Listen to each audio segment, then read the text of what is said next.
तर रत्नागिरीमध्ये 28 एप्रिलला हाय व्होल्टेज सभा पाहायला मिळणार आहे। ठाकरे बंधूंच्या सभा होणार आहेत, मात्र त्याही एकमेकांविरोधात। तर विनायक राऊतांसाठी उद्धव ठाकरेंची सभा होणार आहे, तर नारायण राणेंसाठी राज ठाकरे सभा घेऊ शकतात। त्यामुळे रत्नागिरीमध्ये 28 एप्रिलला ठाकरे बंधूंच्या आमने सामने सभा होत आहेत।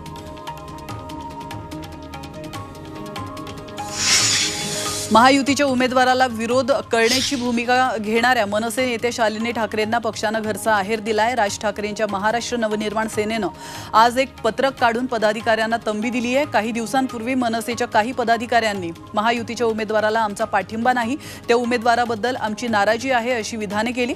मात्र ती त्यांची व्यक्तिगत मतं आहेत, त्याकडे पक्षाची भूमिका म्हणून पाहू नये असं मनसेनं या पत्रकात म्हटलंय।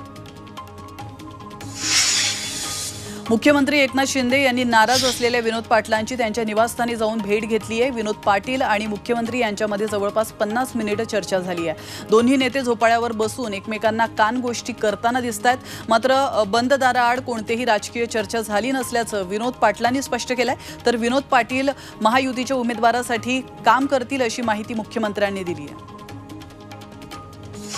राजू शेट्टींनी मुख्यमंत्री एकनाथ शिंदेंवर संताप व्यक्त केला आहे। तर मुख्यमंत्र्यांच्या दौऱ्यात स्वाभिमानी शेतकरी संघटनेच्या कार्यकर्त्यांना नोटीस दिल्या जातात। आम्ही दहशतवादी, नक्षलवादी की दरोडेखोर आहोत का असा सवाल राजू शेट्टींनी शिंदेंना विचारलाय। एवढी भीती असेल तर त्यांनी थकीत ऊस दराच्या आंदोलनामध्ये मध्यस्थी का केली असा देखील सवाल शेट्टींनी विचारलाय।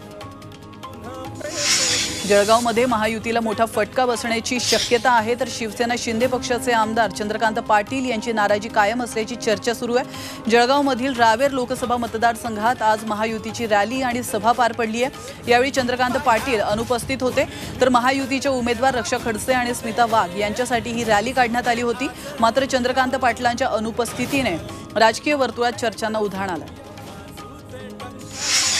पंकजा मुंडे यांच्या विधानामुळे नाशिक लोकसभा मतदारसंघाच्या जागेबाबत नवा ट्विस्ट निर्माण झालेला असतानाच मुख्यमंत्र्यांनी याबाबत मोठं विधान केलं आहे। नाशिकची जागा शिवसेनेची पारंपरिक जागा आहे, तेव्हा नाशिकची जागा शिवसेनेलाच लढवणार असं मुख्यमंत्री एकनाथ शिंदेंनी स्पष्ट केलं।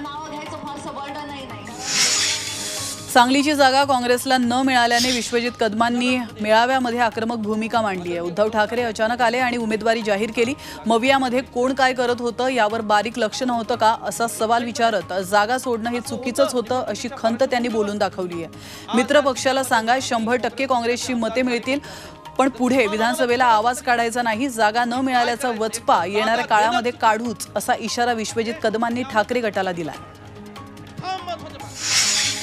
मी काही मागितलं नाही, नाशिक सोडून मला पाहिजे म्हणून मी कुठेही उभा राहणार नाही, ही माझी वृत्ती नाही असं वक्तव्य छगन भुजबळांनी केलंय। शिरूरमधून लढण्याचा प्रश्नच येत नाही असंही ते म्हणालेत। अमोल कोल्हेंच्या वक्तव्यावर भुजबळांनी ही प्रतिक्रिया दिली आहे। इतकंच नाही तर नाशिकचा तिढा सोडवण्यासाठी मुख्यमंत्र्यांनी फोन केल्याचंही भुजबळांनी स्पष्ट केलंय। नरेंद्र मोदी हे निवडणुका हरणार आहेत। 4 जून नंतर नरेंद्र मोदी आणि त्यांचा पक्ष सत्तेत नसेल अशी टीका संजय राऊतांनी केली आहे। तर देशामध्ये 70 वर्षांपर्यंत त्यातील 50 वर्ष काँग्रेसने पंतप्रधान दिलेला आहे आणि सर्वात चांगले पंतप्रधान झालेत असाही टोला त्यांनी मोदींना लगावला आहे।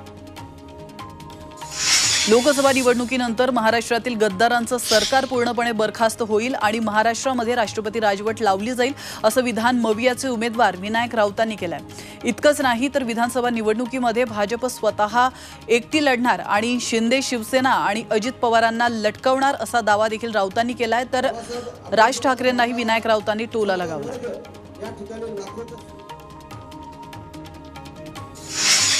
शरद पवारांचा जाहीरनामा ही जगातील सगळ्यात मोठी फसवणूक असल्याची टीका भाजप प्रदेशाध्यक्ष चंद्रशेखर बावनकुळेंनी केली आहे। शरद पवारांचा जाहीरनामा हा खंजीरनामा असल्याचा घणाघात चंद्रशेखर बावनकुळे यांनी केला आहे।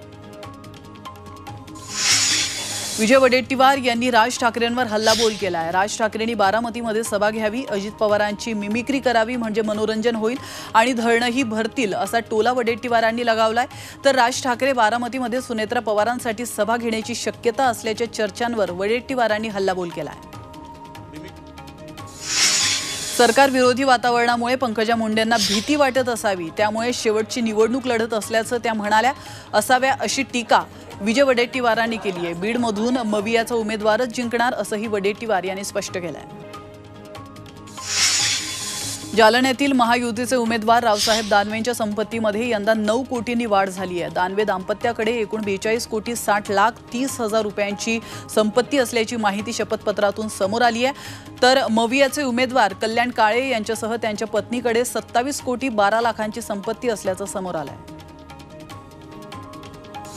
शिवाजी आढळराव पाटील डमी उमेदवार असल्याचं डॉक्टर अमोल कोल्हे यांनी तसा निशाणा साधलेला आहे। तर विरोधी पक्षाच्या उमेदवाराचा अर्ज भरला गेला, पण उमेदवारी अर्ज भरायला मुख्यमंत्री आलेच नाहीत। मी डमी उमेदवार म्हणतो ते उगाच नाही असा टोला लगावत खासदार अमोल कोल्हे यांनी शिवाजीराव आढळराव पाटील यांच्यावर पुन्हा निशाणा साधला।